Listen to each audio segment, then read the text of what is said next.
Olá, seja muito bem-vinda e bem-vindo. O Cidadania LGBT+, está no ar. Este programa foi criado para levar até vocês pautas que afetam diretamente a vida da população LGBT+, sul-mato-grossense. É uma parceria entre a Subsecretaria de Estado de Políticas Públicas LGBT+, e a Assembleia Legislativa. E nesta edição do mês de setembro, nossa pauta é a prevenção ao suicídio. Desde 2015, o Brasil acolhe o movimento Setembro Amarelo, que surgiu com o objetivo de dar visibilidade à temática do suicídio.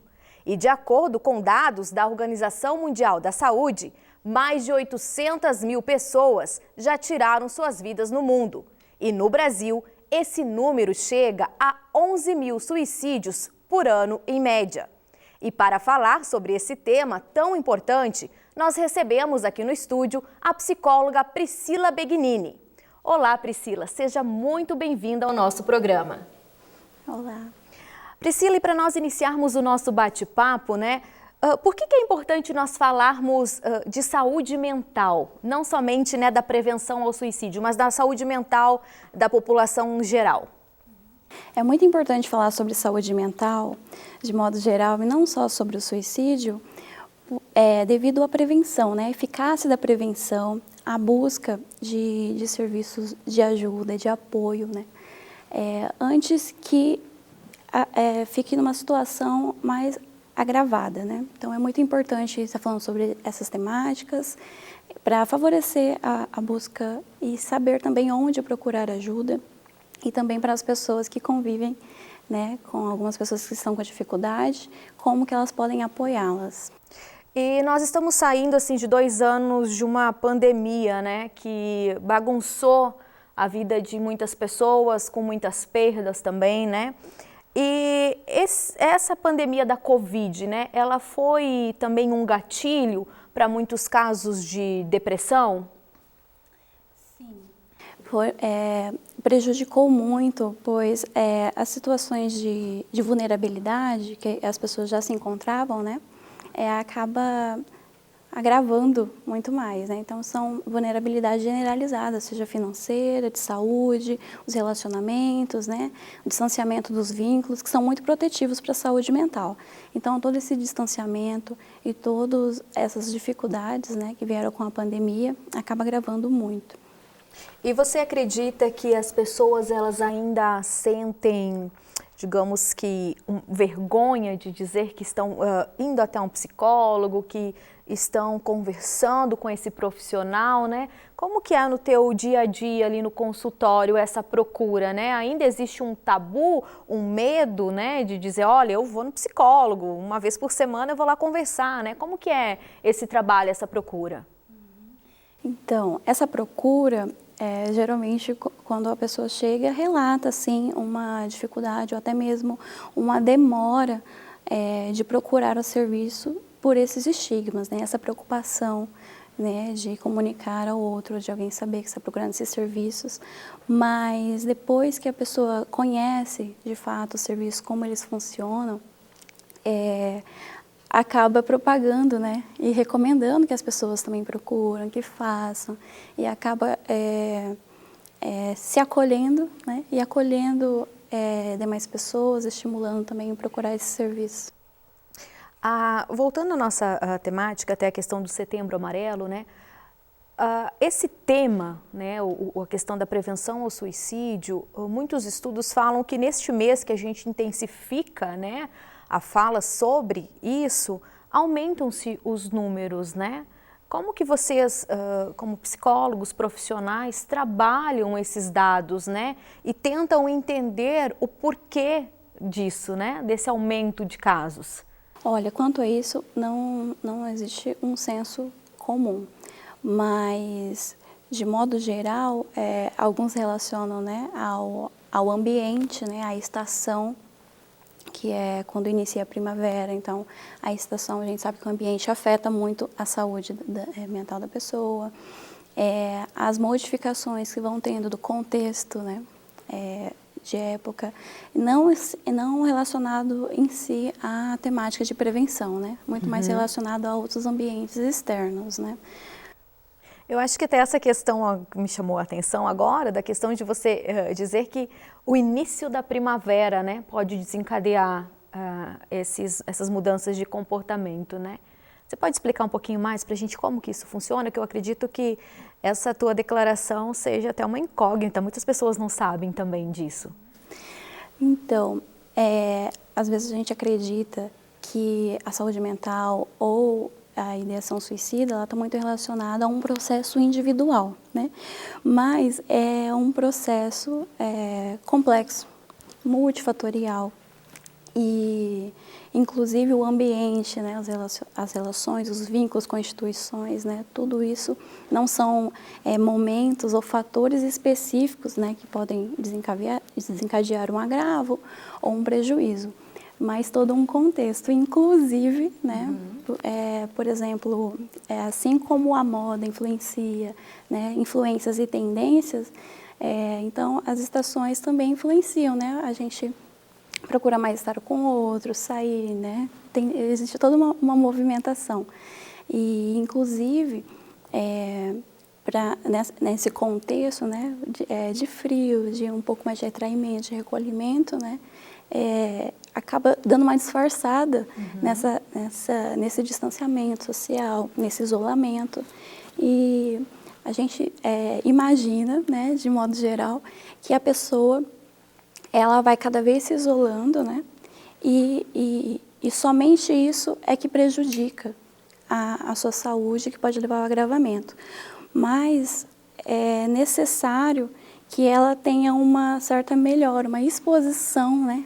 Uma elevação desse seu humor, dessa energia, para que possa colocar em risco mesmo a sua vida, né? Então, é por isso que a gente, né, relaciona não uma estação, né, em si, mas todo um contexto, né, que a pessoa está vivenciando. E, assim, esse tema, ele é tabu ainda, né, em muitos lares, em ambientes de trabalho, que a depressão é uma frescura, né?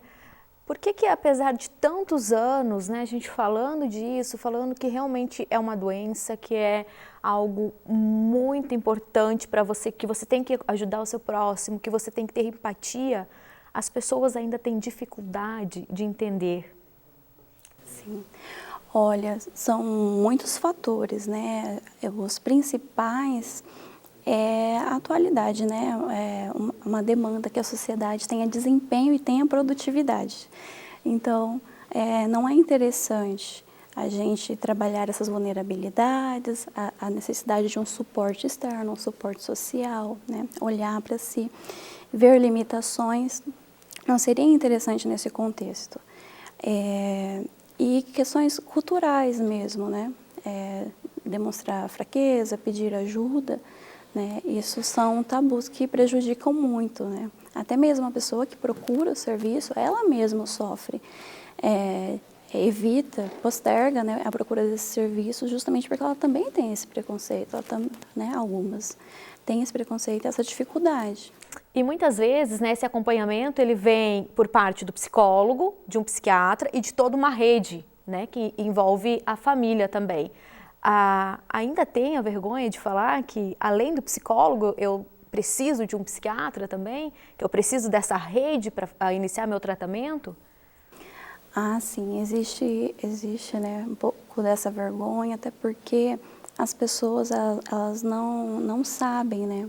Acreditam que somente ir no psiquiatra, ou somente o psicólogo, que vai atender toda essa demanda. Mas essa demanda é uma demanda muito complexa, é multifatorial e é necessária essa rede, né?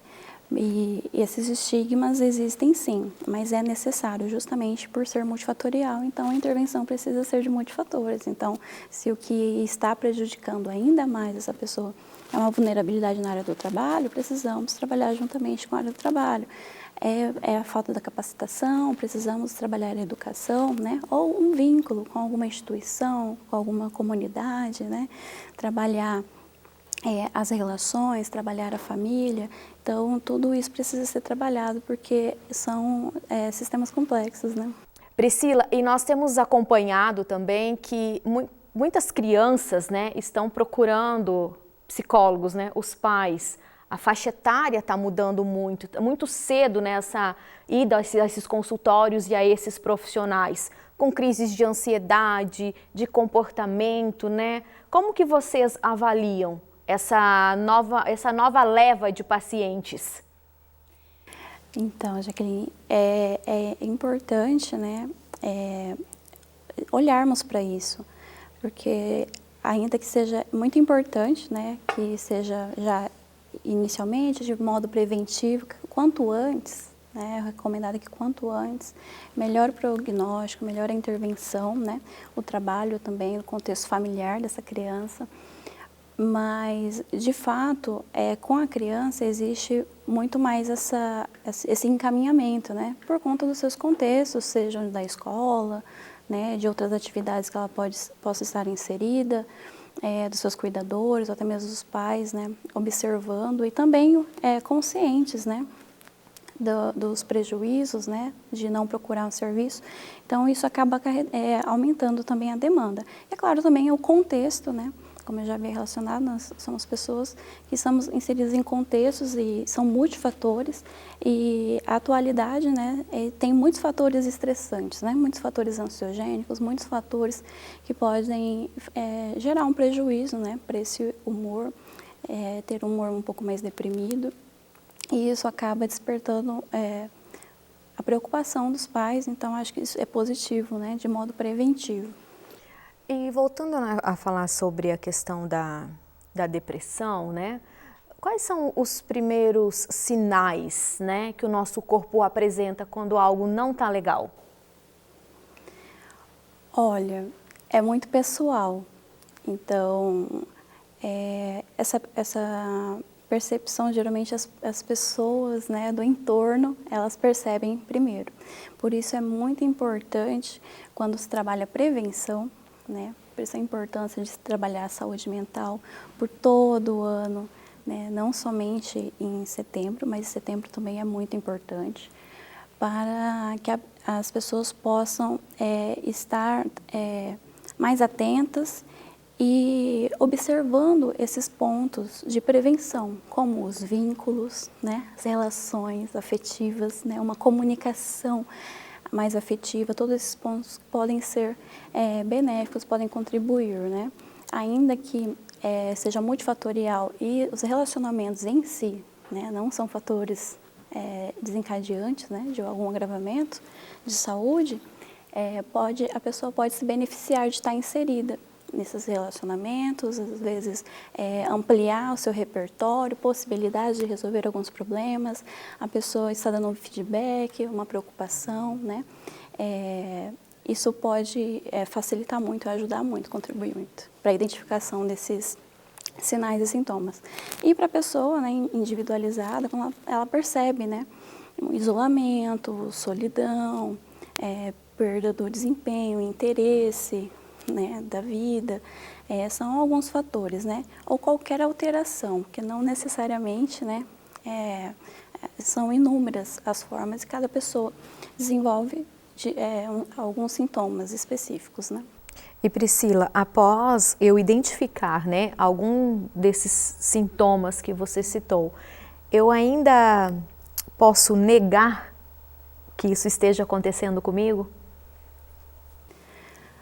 Olha, quanto ao poder negar, né, a pessoa tem essa liberdade, né, e é o mais comum ocorrer, né, não entrar em contato, evitar olhar para isso, evitar expor isso, ou quando expõe, acaba se sentindo não acolhido, né, um pouco violentado na sua entrega, né, na comunicação do que está sentindo, né, porque de modo geral o contexto não está preparado para esse tipo de demanda, né, vai acabar cobrando um pouco de emoções mais positivas, enquanto que a pessoa não consegue oferecer isso, né. Então é muito comum acontecer, né, mas nós recomendamos, né, para o melhor prognóstico, para o melhor acompanhamento, a procura assim que você identificar alguma alteração. E qual é o papel da família e dos amigos, né, neste primeiro momento? Olha, o papel da família e dos amigos é muito importante, tanto para identificar, né, e para apoiar, acolher essas pessoas. Como eu já disse, os vínculos são muito importantes, né, é muito protetivo para a saúde, você ter com quem contar, com quem se identificar, a quem recorrer. E quando a pessoa está com dificuldade, não tem energia, né, de buscar esse autocuidado, esses serviços de saúde, a família e os amigos eles podem estar apoiando, levando a pessoa até o serviço, né, está dando esse suporte para a pessoa. E falando do nosso setembro ainda, né, e falando da questão agora voltada à população LGBT, Priscila, que é a pauta também deste nosso programa aqui, né? Para essa parcela da população, o risco, né, a essas doenças de ansiedade, da depressão, é maior por todos os fatores sociais que envolvem o dia a dia delas? Eu acredito que todas as populações têm as suas vulnerabilidades específicas, né, características. E é claro que essa população tem demandas diferentes, né, maior dificuldade, de modo geral, né, na sua identificação, no seu papel pessoal, muitas vezes está relacionada essa dificuldade do trabalho, né, é muito comum estar em áreas específicas, né, trabalhar em áreas, em nichos muito específicos, onde se sentem mais acolhidas, onde acreditam que tem a maior possibilidade de crescimento ou de aceitação, né? Então, tudo isso realmente são características que esse grupo específico sofre, né? Da identificação, de aceitação. Muitas vezes os vínculos podem ser fragilizados, né? Principalmente da família ou da comunidade que está inserida. Então, são coisas que geram muito agravamento, sim. Uhum. E, assim, essa parcela da população, né, no dia a dia, a gente vivencia a questão da discriminação, das brincadeiras, das piadinhas de mau gosto, né? Isso também são fatores, são gatilhos, não são, doutora? Então, são situações multifatoriais. Então, depende muito do suporte que essa pessoa desenvolveu, que depende do suporte social que ela teve, uma história. Então, algumas pessoas vão ter, devido à sua história, todo o seu repertório, mais recursos, né? Então, algumas pessoas que têm o amparo da família, que têm amparo dos amigos, se vinculam, conseguem se identificar, né, se identificar com a profissão, com o seu desempenho acadêmico, ou com os amigos, consegue encontrar um lugar seguro, né, de identificação social, elas, de modo geral, acabam ficando um pouco menos vulneráveis. Mas qual é a parcela que consegue isso, né? Então, é uma somatória, né? Acredito que não é um fator ou outro, né, que seja um gatilho, né, específico que possa gerar. Não é uma situação de causalidade, né? É uma coisa complexa, mas que se a pessoa já está vulnerável em muitas áreas da sua vida, pode sim prejudicar e ser agravante.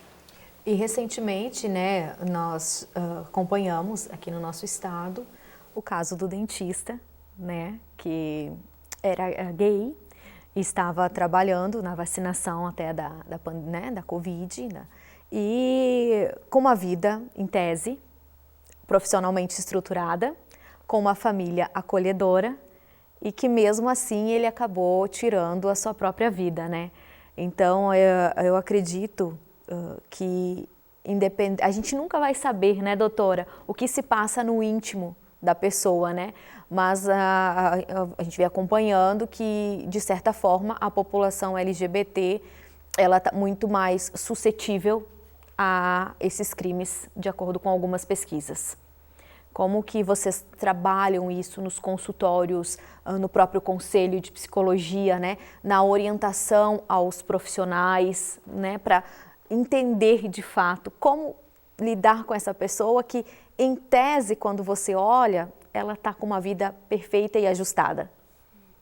Acho importante falarmos sobre o bem-estar, a qualidade de vida, né?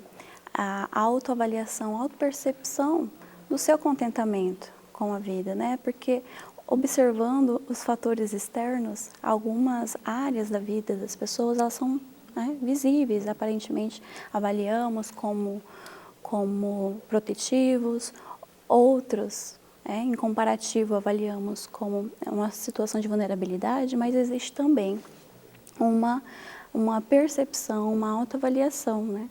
E os recursos que essa pessoa desenvolveu ao longo da sua vida para lidar com as adversidades, com as dificuldades.